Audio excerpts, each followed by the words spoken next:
स्वागत है दोस्तों आपका हमारे यूट्यूब चैनल में। आज हम बीए सेकंड सेमेस्टर के एक बहुत ही फेमस पोएम को पढ़ेंगे जिसका नाम है द लेक एथल ऑफ इनिस्फ्री, जिसको W.B. येट्स ने लिखा है। तो इस पोएम को लिखने के पीछे का उद्देश्य ये है कि विलियम बटलर येट्स जो है वो भौतिकतावादी जीवन को देखकर वो अब उलझ चुके हैं। इसलिए अब वह इनिस्फ्री नामक एक द्वीप पर जाना चाहते हैं। ठीक है, तो आइए अब हम इस पोएम को लाइन वाइज पढ़ते हैं और समझते हैं। I will arise and go now and go to Innisfree. यहाँ पे कवि कहते हैं कि मैं सुबह उठूंगा और जाऊंगा। गो टू इनिस्फ्री, मैं एक इनिस्फ्री नामक द्वीप पर जाऊंगा जो कि बहुत ही प्योर प्योर द्वीप है जहाँ पर बहुत शांति मिलती है। And a small cabin built there, और मैं वहाँ पर एक छोटा सा कैबिन बनाऊंगा। कैबिन का मतलब होता है झोपड़ी। Of clay and whittle made, और वह झोपड़ी मैं मिट्टी का बनाऊंगा और गुथी हुई वृक्ष की टहनियों से बनाऊंगा। ठीक है। 9 बीज रोज विल आई हैव देयर, और मैं वहां पर उस द्वीप पर 9 सेम की बीज भी लेकर जाऊंगा। अ हिब फॉर द हनी बी, और जब मैं उस बीज को वहां पर लगाऊंगा तो इससे वहां पर जब उसके फूल खिलेंगे तो उस फूल को देखकर वहां पर मधुमक्खियां भी आएंगी, और जब वो वहां पर छत्ता लगाएंगी and live along with the bee loud glade, तब मैं उन मधुमक्खियों के गीत को सुनूंगा। यहाँ लाउड ग्लेड का मतलब होता है मधुमक्खियों के सुरीले गीत को सुनूंगा। आगे हम देखते हैं दूसरे स्टेंजा को। And I shall have some peace there, और मुझे वहां पर कुछ शांति मिलेगी।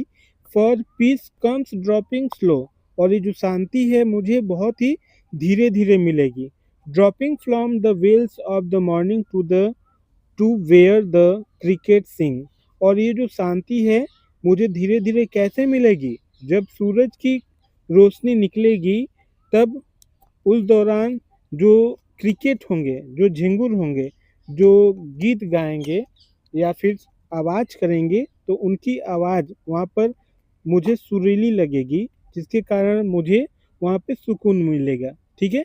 आगे तीसरे लाइन में कवि कहते हैं कि देयर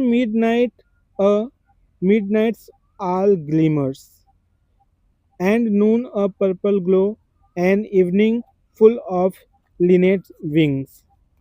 वहाँ के दृश्य के बारे में बता रहे हैं, लेक ऑफ इनिस्फ्री नामक द्वीप के बारे में बता रहे हैं कि there Midnights all a glimmer, वहाँ आधी रात के समय का जो मौसम होगा मतलब तारे टिमटिमाते होंगे। And Noon a purple glow, और जो दोपहर होगी वह पर्पल होगी मतलब बैगनी होगी। And evening full of Lynette singing wings, और शाम का जो समय होगा उस समय लिनेट नामक पक्षी बर्ड्स वहाँ पर घूमेंगी और उड़ेंगी, जिसको देखकर मेरे मन को शांति मिलेगी। थर्ड स्टेंजा में कवि कहते हैं I will arise and go now, मैं सुबह उठूंगा और जाऊंगा। For always night and day, और मैं वहाँ एक दिन के लिए नहीं जा रहा हूँ बल्कि मैं वहाँ दिनों रात के लिए जा रहा हूँ, हमेशा के लिए जा रहा हूँ। I heard lake water lapping with low sound by the shore, और मैं वहाँ पर समुद्र के किनारे जब समुद्र की लहरें उसके किनारों से टकराएंगी तो मैं उस धुन को सुनूंगा।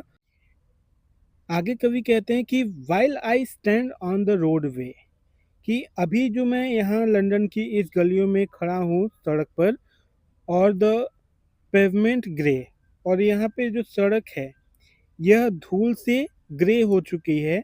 आई hear it in the deep heart's core, और मैं अपने हृदय के अंतरिम हिस्से से वहाँ उस द्वीप के मधुरतम दृश्य को महसूस कर पा रहा हूँ। ठीक है, तो यहाँ पर ये हमारा स्टेंजा खत्म होता है।